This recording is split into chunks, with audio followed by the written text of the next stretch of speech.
right, so why did you want to talk about this topic? Obviously somebody was not feeling very good about themselves. No, honestly, it really wasn't somebody not feeling good about themselves. It was more so, I was just thinking about a client who isn't really seeing any weight loss success. Granted, that's not really their goal as a whole.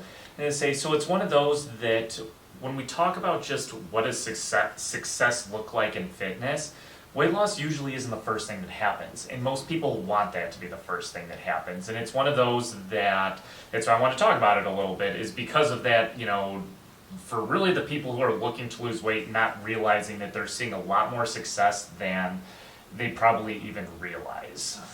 Yeah, especially with something like this, it's people get so hyper fixated on like what the number says on the scale.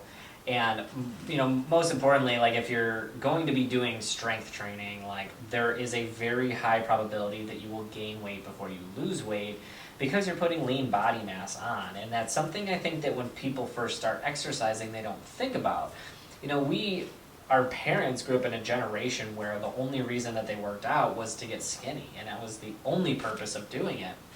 Where like nowadays, you can exercise for like 800 million different reasons and be successful at whatever reasons you decided to kind of focus on. Because I think a lot of the time it's like, okay, sure, you didn't lose weight this month, but let's say you put on 5 pounds of muscle, making that number up. But let's say you put on 5 pounds of muscle. Arguably, you could say that by adding that 5 pounds of muscle, you're setting yourself up for future weight management because you're allowing your metabolism to go up. And that's something that can't be measured by seeing the weight loss actually going down on a scale.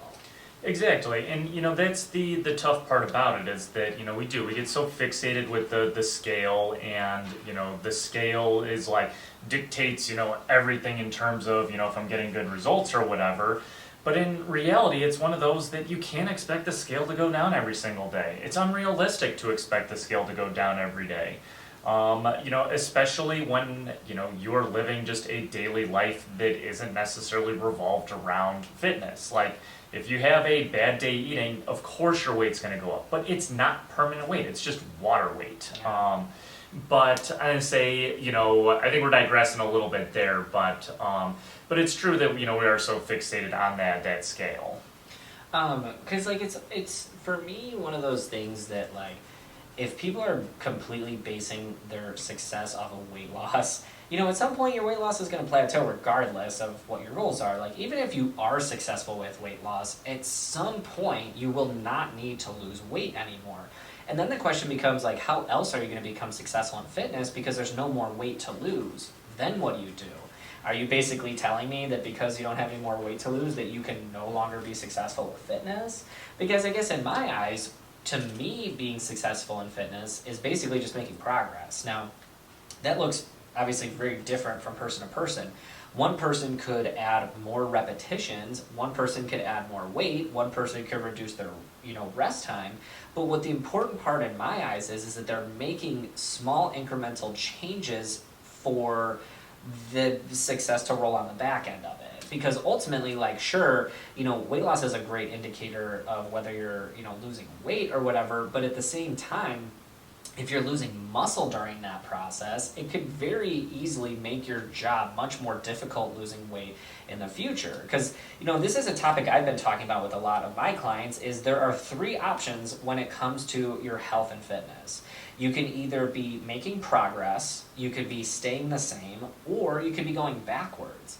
And here's the kicker, is in my eyes, if you are making progress or you're in maintenance mode, that's still successful because there is a worse option of going backwards, and that's typically what happens when people stop working out.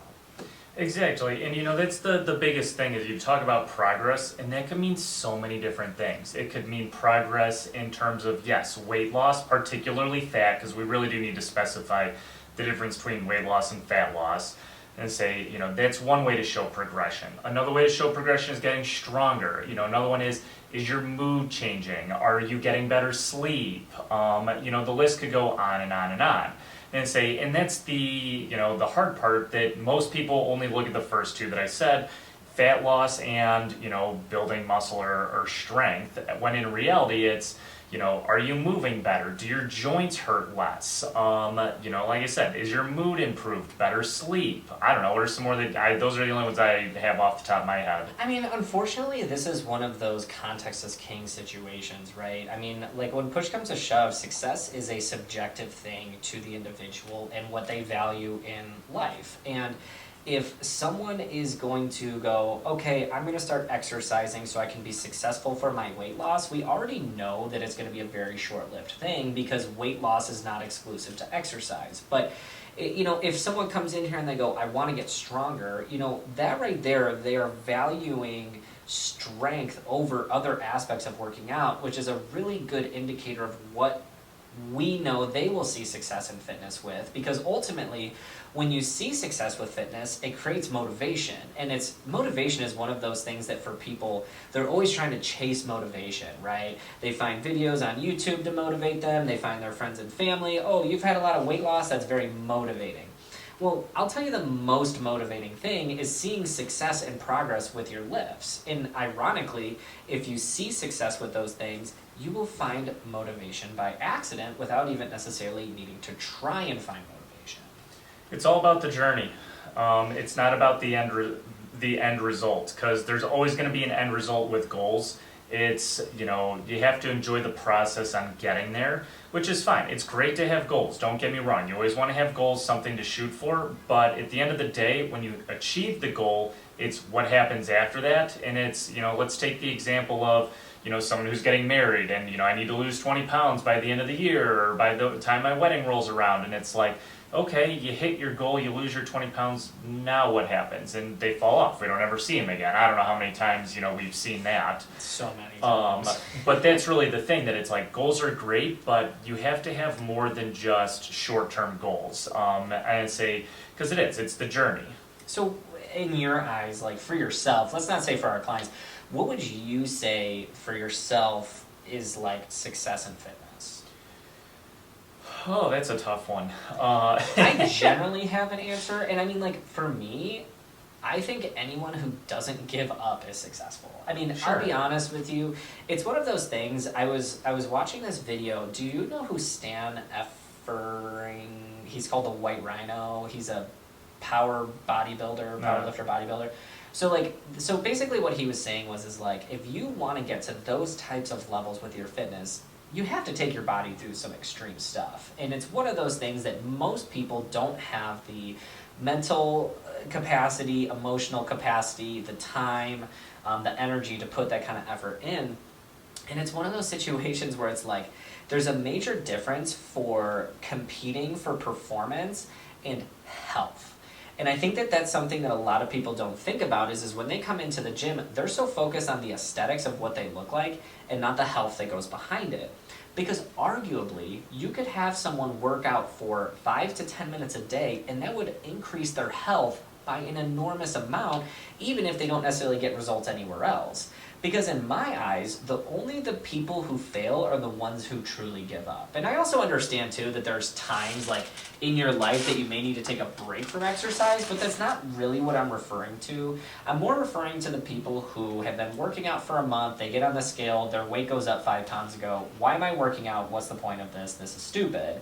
And then you sit there and go like, well, there's another option besides progressing and maintaining, and that is going backwards. And I think that a lot of people just forget that when they go and decide to quit the gym altogether.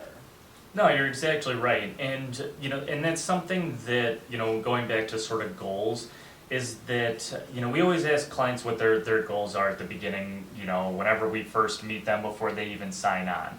And it's one of those that, I secretly always give them my own goal. And I say, and basically that is to, be independent for as long as possible. And it's one of those that when you sort of think of that as like a long-term goal, that it's like, okay, when I'm 100 and something years old and I want to I don't want to have to rely on somebody else. Those are the things that people don't think about right now. And that's sort of what you're getting at, is that, the whole backwards, that it's, they don't think about 10 years from now, 20 years from now, or however much longer they have to live. It's all about right now. And that's really the biggest thing. And that's another podcast for a different day. And say where, we talk about, wanting those instant results. But, in the long run, it is. It's all about your health, and for you and me, I say we have a ton of it to live, and it's not about, okay, how much weight can I take off now? It's about how can I do what I'm doing now for the rest of my life? And I say to make sure that I don't go backwards, like you said, and continue to go forward. Granted, I say, at some point there's probably going to be a spot where you can't go forward, probably due to health reasons, but set yourself up now, is really what it is. I mean, one of my favorite quotes is an ounce of prevention is worth a pound of cure. And it's one of those things that no one ever thinks about that. They're so focused and hyper fixated on what's happening in this moment in time that they don't go, hey, look at the way that my parents grew old and went from, being active to being less active to being with a walker to being with a cane and then a wheelchair. And it's like you see those people working backwards, and I know when that happened to us, our first thing was, I don't want to be like that because I don't want to have my kids rely on me when I'm at that age. I want to be physically independent myself,